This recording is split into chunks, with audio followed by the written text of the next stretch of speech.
Imagine late at night, you and your significant other is just walking through the park, having laughs, and all of a sudden, someone jumps up behind you. Today, we're going to be talking about Holly's story and how she survived the railroad killer. Stay tuned.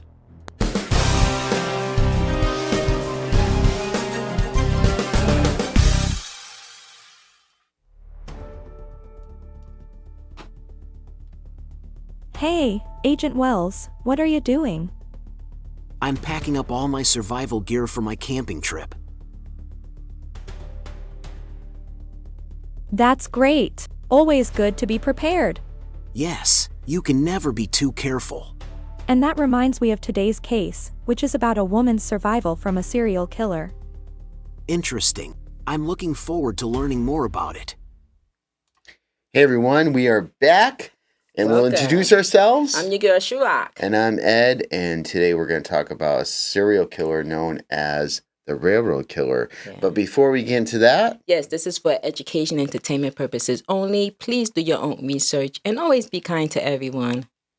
everywhere, even if we have the comments open, please be nice in there. Sometimes we do shut them off because it gets a little crazy, but we appreciate you. Hey, listen, just to let you know, for a limited time, we have another show that we're doing. It's pretty cool. It's called A Jump Scare. Yeah. And instead of me going on about it, we have a little video for you to check out. Yeah. Join us at The Jump Scare, where we watch and react to scary and strange videos. But there's a twist.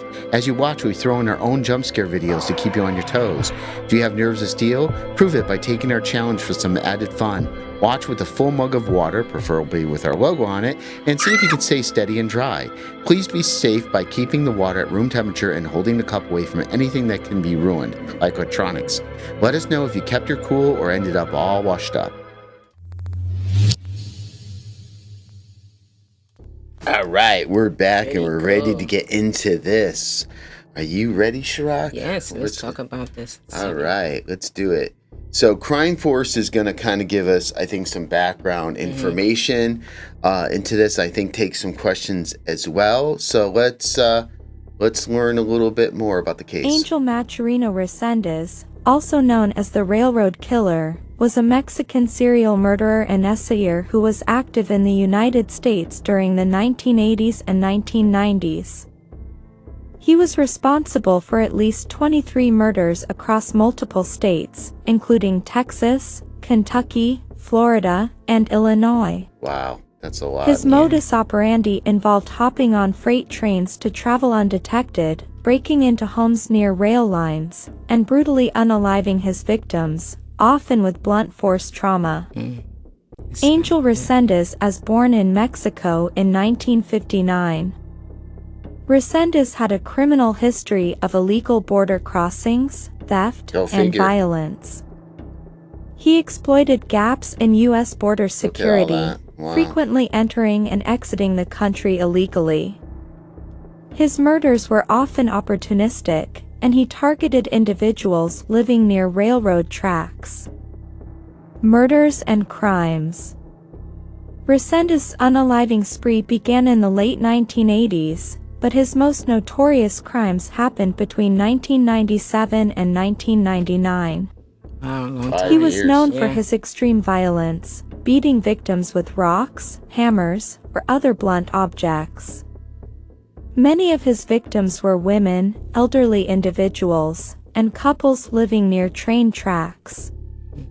He gained notoriety for leaving behind little forensic evidence, sometimes taking sentimental items but leaving cash and valuables untouched. Wow. Showing erratic That's weird. behavior, That is weird. You would think he apologizing wants to the some money. victims, while brutally unaliving others. Now let's talk about the survivor, Holly Dunn.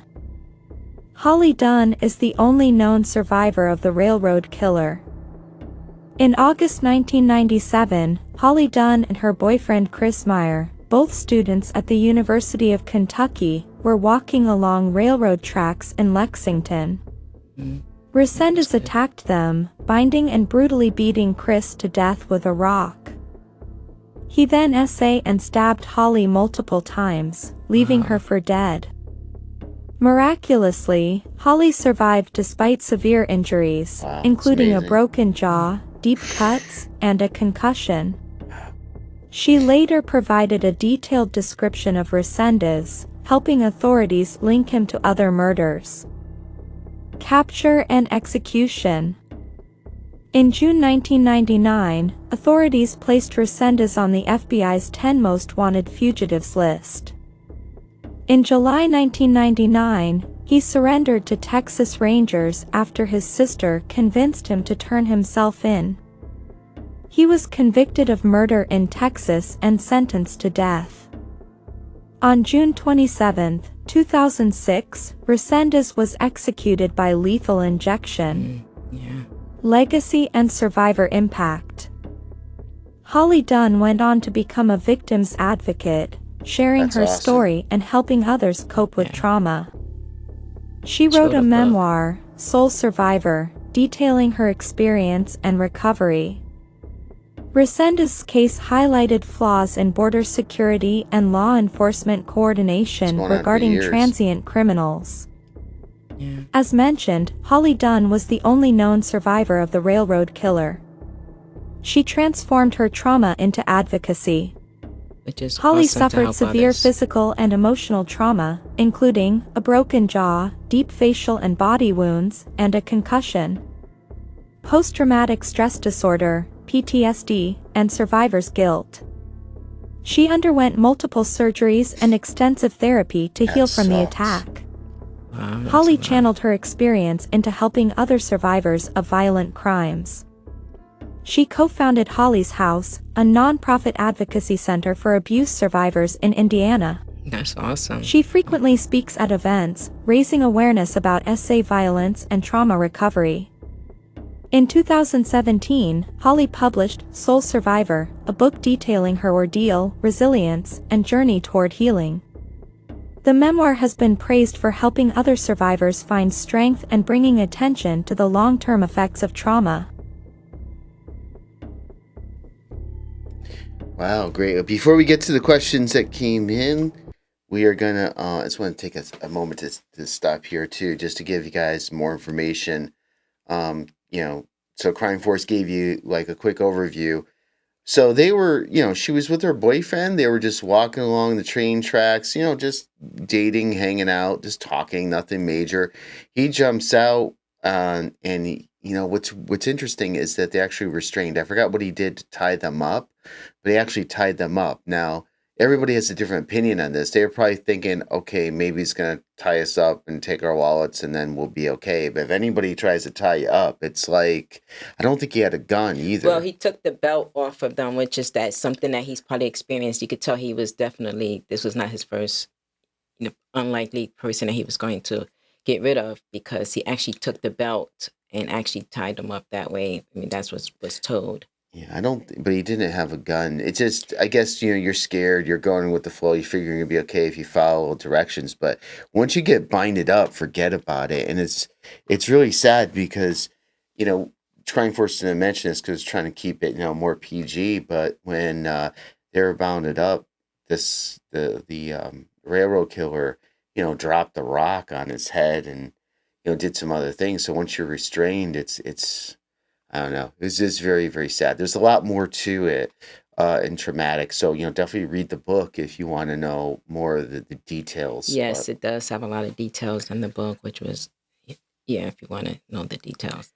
But let's get back to some of the questions here. Did you have any other thing to add, Shrak? No. Okay. So we have, what was Angel? Okay. Maturo. You should say this. You know Spanish. What was Angel Maturino Resendez childhood like? Okay, let's check this out. His childhood marked by instability and separation from his family. According to the information provided, he was raised primarily by his mother until the age of 7. After that period, he lived with his grandparents until he turned 12.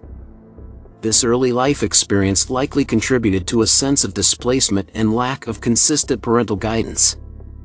At the age of 12, Resendez moved to Acapulco on his own. This move Wow. signifies a significant shift in his life as it indicates a level of independence at a young age, but also suggests potential challenges associated with self-sufficiency in an urban environment. Yeah, By it the could be time good he and was bad. 14 years old, he traveled illegally to Florida, where he lived until he was 17. This pattern of illegal migration reflects not only a desire for better opportunities but also an inclination towards risky behavior from an early age. The combination of being raised without stable parental figures after the age of 7 and moving frequently likely impacted Resendez's development and socialization. His experiences during these formative years may have influenced his later criminal behavior and lifestyle choices. Yeah, absolutely. That's amazing. That young. It's scary too, but you gotta survive, you know? Yes. Yeah, he was just so young, and he just actually went on his own, so he had to. Didn't have the guidance. Yeah. And then to get into the country illegally at 17, I don't know. There's just a lot there that you can get in trouble without guidance in such a young age. So the next question is, what caused Angel, okay, you say it, Angel. So what caused Angel Maturino Resendez to commit murder? Yeah, what she said. Angel Maturino Resendez, known as the Railroad Killer, committed murders due to a complex mix of factors. Mental illness. Resendez's defense team argued that he was a paranoid schizophrenic who believed himself to be an avenging angel sent by God to What? unalive people he deemed evil. Oh, wow. Anger and power. Wow. Prosecutors countered that Resendez was motivated by anger, power, the desire for sex, and the need for control and domination. Delusional beliefs. Resendez claimed he was unaliving people he thought were evil and deserved to die. How he knew that? He didn't had a even know the particular person. hatred for homosexuals and abortionists. You just get Possible into his childhood head. trauma. Resendez had a troubled upbringing, living on his own from the age of 12, which may have contributed to his violent behavior. His transient lifestyle, facilitated by train hopping, allowed him to commit crimes across multiple states and easily evade that capture. makes It was sense. like considered a It's ghost. important to note that while these factors were presented during his That makes trial and sense. investigation, the true complexity of Resendez's motives may never be fully understood. No, if he had some mental, issues, of course. Yes, and it was not being addressed, of course. Yeah, So I it's mean, like he was. if you're here illegally, you're probably afraid to go get help. You don't know who you're with. You don't know what they're telling you. You don't know what, God knows what he's doing to survive. So it's just a big mess. Robbing and stealing, he doesn't. Yeah. Unfortunately, that's why it took him so long to get caught, because he was hopping from state to state. And that makes sense, because I was thinking the railroad killer too, or that he was, just picking that, maybe that was just a way for him to find people easily or dispose of. But it makes sense that all those different states, he's just jumping on the train and going from location to location. That makes a lot of sense. But one of the weirdest things that they mentioned was that he didn't even take the money. That was kind of weird. Yeah, it's almost like he did it because it was on his list and he didn't care about money, which is weird because you think he'd want it anyhow. But maybe it's just to throw off the police. I don't know. This is a good question that goes along with it too. So what motivated Angel Maturino Resendez, is that close enough, to use different aliases as was mentioned in the Crime Force review here? So let's see. Angel Maturino Resendez used different aliases for several reasons. To evade law enforcement, he used multiple names. Resendez made it difficult for authorities to track his movements and connect him to various crimes. To conceal his illegal status, as an undocumented immigrant who had been deported multiple times, using aliases helped him re-enter and move around the United States without detection. Makes sense. Resendez's use of different names allowed him to maintain a low profile as he traveled across the country by train, committing crimes in various states. To avoid identification, changing his identity helped Resendez escape recognition, especially after committing murders. He was known to alter his appearance with glasses and facial hair changes. To navigate the legal system, his extensive criminal record under various names made it challenging for authorities to compile a comprehensive history of his offenses. Resendes' primary alias, Rafael Resendez Ramirez, became so well known that it was under this name that he was initially sought by authorities before his true identity was revealed. Wow. That's crazy. That's... See, but it says that he had all of this stuff issue, but he was smart enough. He was very intelligent. He had different disguises, right? Like she said, he would have a beard. He would change it up a little bit. He knew what he was doing. Yeah. That's the problem. Yeah. But needed help. It's potential just wasted and just... Yeah. All right, got one more question for our Crime Force AI investigation team. So, what was the public reaction to the railroad killer's crimes? Yeah, because that's kind of scary if you don't know who this person is, where they're going to pop up. So let's hear what they have to say. The public reaction to the railroad killer's crimes was characterized by fear, panic, and widespread concern, especially in communities near railroad tracks. Makes sense. Angel Maturino Resendez' brutal murders across multiple states in the late 1990s created a climate of terror and unease. Heightened fear in railroad towns, communities across the United States, particularly those near railroad tracks, experienced a wave of panic as news of the unaliving spread. The case gained significant media coverage, with Resendez featured on America's Most Wanted, drawing nationwide attention to the crimes.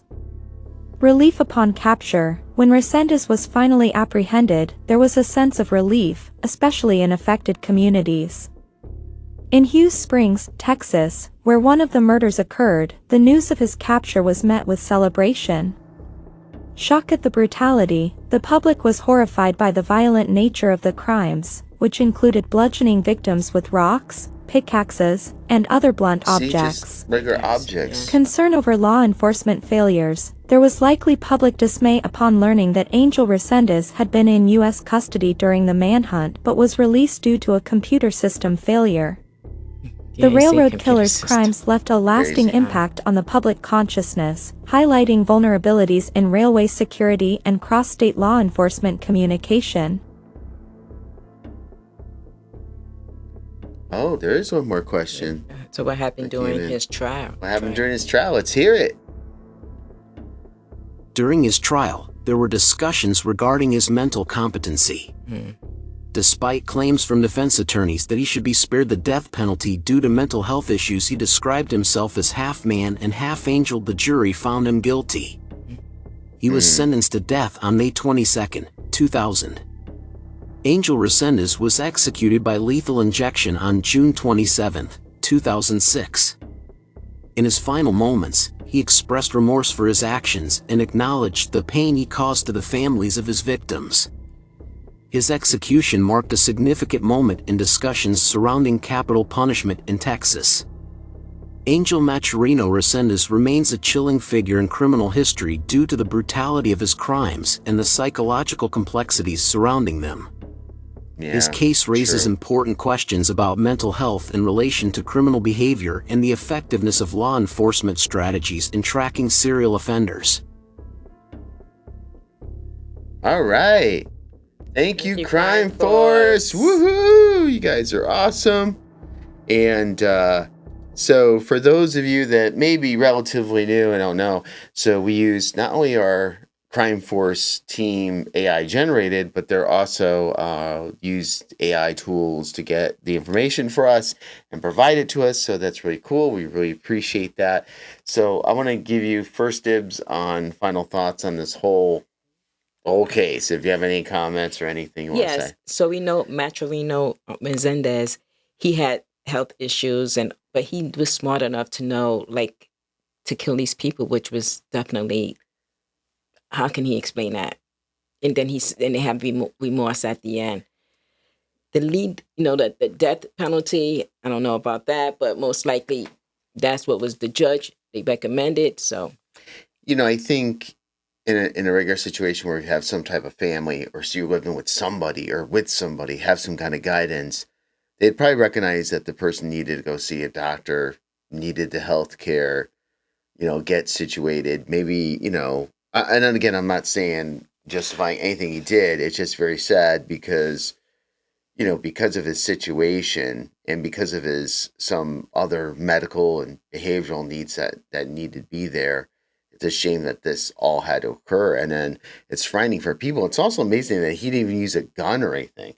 He was able to do what he needed to do with the barbaric things. Well, yeah, exactly. And that's common, right? Like if you can actually murder someone with your own Hammer, hands. rock. And everything is considered a weapon, right? But people could run away. That's what's so amazing about this to me in a way. It must have really startled people, or I don't know how he presented, but it's a really unfortunate all the way around. And again, I don't have sympathy for him. I'm just saying he has no, he had no ability to get the help that they need early on. And but he knew what he was doing, though. Exactly. For sure. He knew what he was doing. And there was 2 against 1. And they're not like they were very young. Oh, they yeah. was like There's over no 21. excuse for it. So you seeing 2 people, like if I'm with you and I see somebody like, let's get them, you probably get injured, but the fact is you're going to let them tie you up. You handicap at that point, but it should have just been. Do you really think you're part angel? No, not part angel. Yeah, exactly. It's kind of, the whole thing is weird.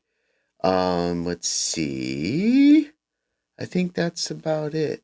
And then the reward, I noticed that only reason he got caught is because his family recognized him and they wanted the reward money. So they actually called the authorities. Exactly. Let's see what I have here. So, yeah. Yeah, that's a whole other thing too. And plus too, being, like I said before, going to state and freaking everybody out, you know how people pull things out of proportion. So even that was just terrorizing. So I'm sure they were glad when he got caught. Thank you guys again so much for joining us. Please subscribe. That'd mean a lot to us. Keep watching. We're going to keep rolling out all these different topics. And what else, Chirac? Anything else to say? Just until next time. Thank you guys. What do you say? Watching. What's your phrase? 7-0. There you go.